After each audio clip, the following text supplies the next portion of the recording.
Então, muito bom dia, caros colegas. Estamos em condições de poder iniciar os nossos trabalhos. Eu queria saudar todos, e em particular o Sr. Dr. José António Lopes Ranito, que recebemos hoje mais uma vez na nossa comissão, uma vez que a anteriores candidaturas já teve a oportunidade de partilhar connosco a sua experiência. Portanto, trata-se hoje da audição de personalidades nos termos do artigo 7A da nossa lei de acompanhamento, que tem a ver com a audição de personalidades nomeadas ou designadas para cargos da União Europeia. Está aqui em causa o lugar de Procurador Europeu. Como sabem, o mandato do atual titular terminará em julho e, portanto, há que proceder à sua substituição. Como sabem, o procedimento implica que o Governo indique 3 nomes ao Conselho Europeu. Neste momento, por força das circunstâncias, estamos reduzidos a um candidato, o que, por um lado, aumenta as suas possibilidades, por outro lado, coloca a questão de se é, de facto, legalmente admissível que o Governo, em vez de indicar 3 nomes, indique apenas um. Mas esse é um problema que se coloca ao Governo, não é um problema que se nos coloque de imediato, penso eu, e acho que deveríamos, para pelo menos concluir este procedimento, deveríamos proceder à audição, elaborar o respectivo relatório e o Governo depois decidirá qual a tramitação seguinte face às circunstâncias. Mas, de qualquer modo, gostaria de dar a palavra aos senhores deputados. Perdão, Sr. Deputado Paulo Ministro, tem a palavra. Muito obrigado, Sr. Presidente, senhoras e senhores deputados, Doutor, nosso convidado, com gosto que o recebemos. Sr. Presidente, 2 notas prévias em relação a esta audição de hoje. Uma primeira, um pouco mais formal, que julgo que merece pelo menos a nossa reflexão. A Comissão soube, através de um mail direto dos próprios, da sua desistência, ou se quiser, da sua impossibilidade em comparecerem à audição na qualidade de candidatos. Ora, nós entendemos que o relacionamento institucional entre órgãos de soberania e entre instituições deve-se pautar por um formalismo que, não sendo, digamos, algo que venha perigar a presença, naturalmente, do nosso candidato hoje a ser ouvido, não abona a favor da forma de relacionamento que deve imperar. Nós entendemos que não deveriam ser os candidatos a enviar-nos um mail a dizer que, por razões deles próprios, fundamentadas, não podem ou desistem ou não podem cá estar. Se há uma indicação que vem do Conselho Superior de Magistratura à Assembleia da República com a proposta dos candidatos, deve também, no nosso entendimento, ser o Conselho Superior de Magistratura a informar o órgão de soberania, a Assembleia da República, de alterações face ao quadro de candidatos. Portanto, a Comissão deveria ter recebido uma comunicação formal do Conselho Superior de Magistratura, exatamente, a indicar que houve uma alteração face à primeira informação e que, ao invés dos 3 candidatos que o Regulamento Europeu obriga, só tenhamos eventualmente um ou até eventualmente nenhum. Mas, portanto, isto é uma forma de tratar a Assembleia da República e o relacionamento que não nos parece saudável e não podemos deixar passar naturalmente em claro. Quanto à questão de fundo aqui em jogo, é nosso entendimento, PSD, que o regulamento é claro na audição de 3 candidatos. Qual é o problema que nós aqui vemos ao ouvir um só candidato, em particular hoje? É que o próprio candidato fica prejudicado se hoje for ouvido. Porquê? Porque os restantes candidatos terão acesso, naturalmente, a esta audição. Poderão, em tempo oportuno, preparar-se de forma diferente, poderão, em tempo oportuno, pensarem naquilo que são, naturalmente, as nossas questões, perdendo a oportunidade sequencial, como está previsto, de ouvir os 3 candidatos no mesmo dia e na mesma altura.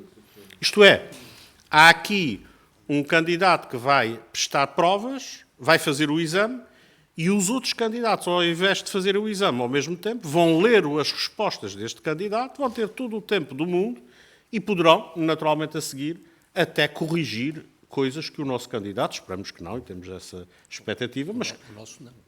este candidato, nosso na audição hoje, bem entendido, obrigado pelo realce e correção, mas, quer dizer, o próprio candidato fica preterido e fica prejudicado. Portanto, não nos afigura que o seu entendimento, Sr. Presidente, e com o devido respeito, como sabe que é muito, que o entendimento que possamos hoje fazer a audição não salvaguarda os próprios interesses do candidato a quem é para si. Portanto, gostaria que o senhor considerasse que nós não fizéssemos a audição neste quadro, protegendo o candidato, protegendo o Estado português porque tem que indicar 3 e respeitando aquilo que é o espírito do próprio regulamento. Muito obrigado. Pertinentes as suas observações e acho que devemos refletir e ponderar sobre elas, mas de qualquer modo gostaria de dar a palavra aos outros grupos parlamentares. O Sr. Deputado João Paulo Rebelo tem a palavra. Muito obrigado, Sr. Presidente. Cumprimento naturalmente as senhoras e os senhores deputados e também o Dr. José Ranito, que aqui hoje está connosco, enfim, com o intuito seria de cumprir de facto a nossa ordem do dia, mas eu acho que o Sr. Deputado Paulo Muniz, particularmente no segundo argumento que aduz ou que aduziu na sua intervenção anterior, enfim, colhe do ponto de vista que, mesmo na proteção justamente do candidato, acho que devíamos atender à possibilidade desta audição ser de facto colocada noutra altura, ainda que também conhecemos algum constrangimento eventualmente. Aliás, esta audição foi, como sabemos, marcada um bocadinho de urgência para esta altura, mas o Partido Socialista concorda de facto que ela possa não acontecer. Muito obrigado. Dar a palavra aos senhores deputados dos restantes grupos parlamentares. Gostava de chamar-vos a atenção para o seguinte. Nós estamos num procedimento. Uma das partes, ou a penúltima parte deste procedimento, é esta audição. Tem prazos estabelecidos, razão pela qual nós tínhamos já marcado uma reunião extraordinária para amanhã, ao fim do dia, para aprovar o relatório desta audição. Eu não sei uma decisão de não realizarmos a audição e de respeitando, portanto, este prazo, não faço a mínima ideia que consequências possa ter relativamente à interrupção ou não do procedimento na sua totalidade, não é? Mas, de qualquer modo, parecem-me pertinentes as observações e se não houvesse, digamos, consequências irreversíveis desta nossa decisão, também me pareceria avisado consultar o Ministério da Justiça. Estamos perante esta situação.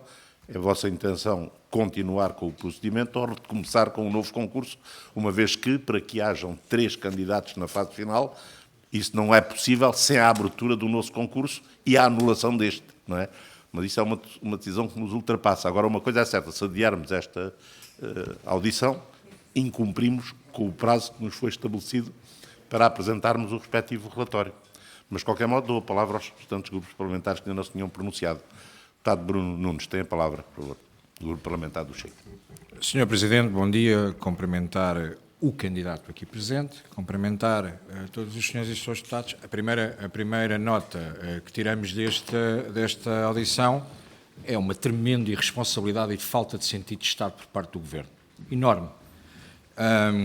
Nós temos hoje de manhã conhecimento, e concordo com o que foi dito aqui antes, diretamente por um candidato que alega, inclusive, incompatibilidades na data da tomada de posse, caso fosse eleito. Mas descobriu hoje, foi hoje que isto foi visto. O Governo não precaveu estas situações. Portanto, temos aqui 2 entidades que estão claramente prejudicadas. Primeiro, Portugal, e o Governo português fica manchado com esta inoperância e incompetência que demonstrou em todo este processo. Segundo, claramente, o candidato que aqui está, que nada tem a ver com o erro processual que aqui está feito e com a incompetência demonstrada durante todo este período. Nós já tínhamos tido, numa data anterior, 4 candidatos apresentados pela Ministra na altura, Francisca Van Dunen, e, entretanto, temos, até com algumas análises políticas que agora vamos escusar de as comentar aqui no processo de candidatura e da forma como foram apresentados os candidatos, temos aquilo que é a opinião e o parecer da Procuradoria-Geral, o Conselho Superior de Magistratura, e percebíamos que as coisas já não estavam a correr bem.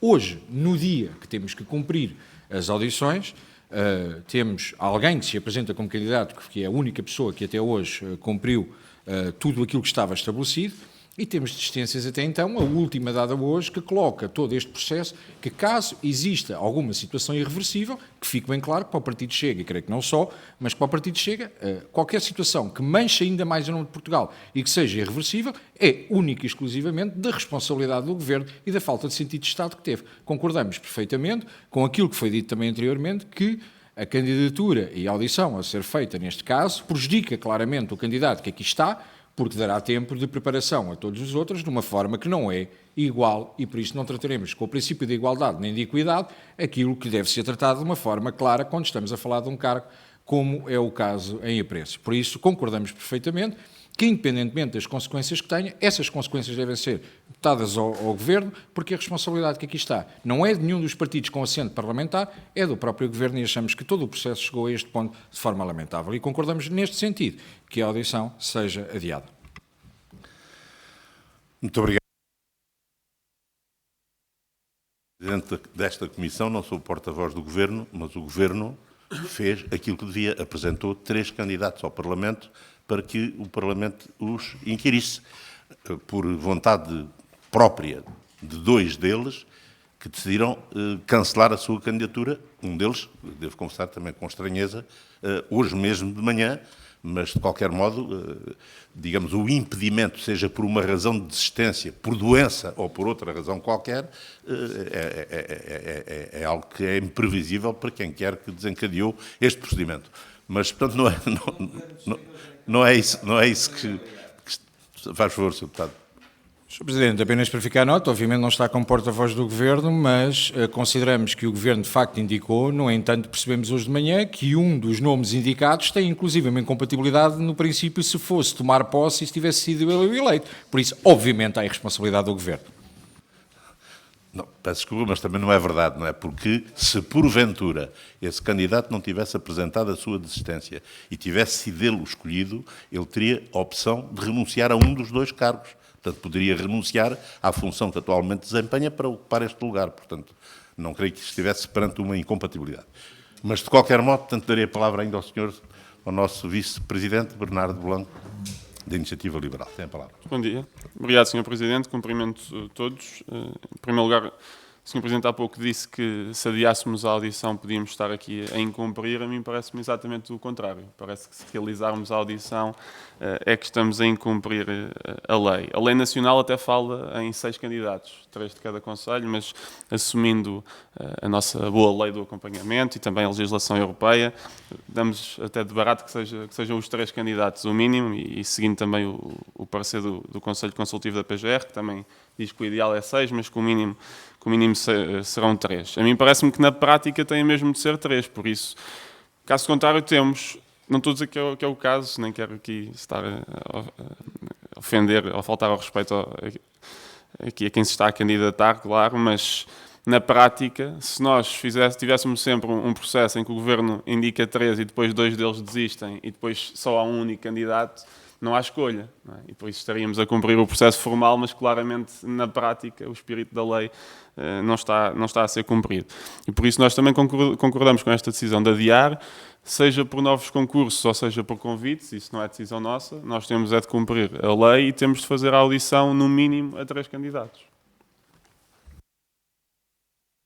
Penso que há uma total unanimidade quanto ao adiamento, pelo menos o adiamento desta audição, e assim sendo, o que eu propunha é que informássemos o Governo desta nossa decisão e dos seus fundamentos e aguardando a respectiva orientação. Portanto, eu não dizia que, digamos, que suspendíamos. Portanto, a decisão mais adequada é talvez suspender esta audição até esse esclarecimento nos ser facultado.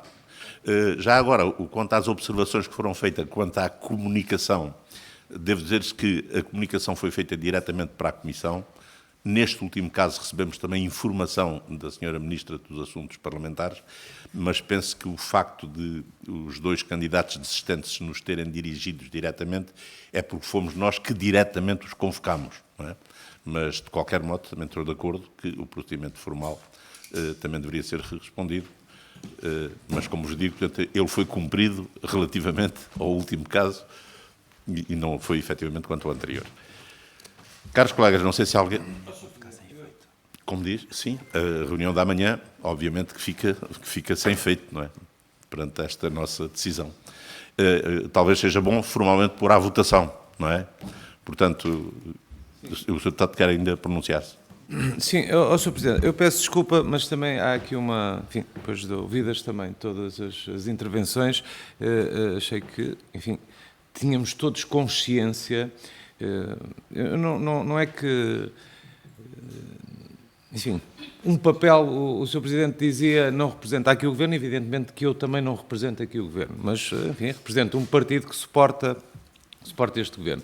É bom que tenhamos mesmo consciência que o Governo é uma espécie de receptáculo, quer dizer, é a caixa de correio dos conselhos que indicam candidatos. Portanto, estas coisas valem o que valem, mas, de facto, a intervenção do Sr. Deputado Bruno Nunes do Chega é estar a querer, digamos, arranjar um conflito. De resto, infelizmente, sublinho, temos vindo a assistir nos últimos tempos a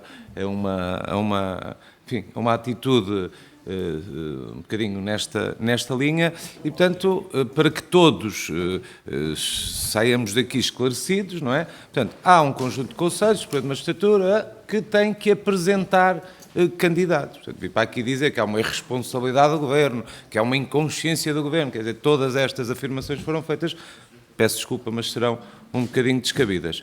Ainda assim, obviamente estaremos disponíveis para votar, como já tinha dito, favoráveis a esta suspensão. Sr. Deputado Já é ultimamente, não é consistentemente, para isso deixou de ser estrutural e passou a ser ocasional. Bom, eu percebo o papel que o Partido Socialista tem que fazer, mas eu vou passar a citar para que fique gravado.